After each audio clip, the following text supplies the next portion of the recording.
घुम्न आएको छ तल नमस्ते सबैजनालाई हामीले चाहिँ हामी चाहिँ घुम्न आएको छ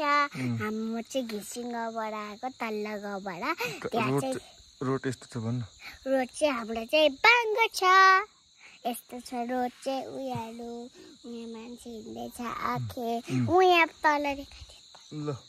यता यस्तो छ रोड है अन्त हामी जानुपर्ने चाहिँ कता अब माथि माथि जानुपर्छ अब यहाँबाट चाहिँ हाम्रो आँखे आउँदैछ तर पनि उयो आँखे चाहिँ होइन नि फेरि हिन्दीमा भन्दैन त्यहाँदेखि चाहिँ हिन्दीमा भन् हिन्दीमा हिन्दीमा भन्न किन भन्न छिटो कैसे बोलूं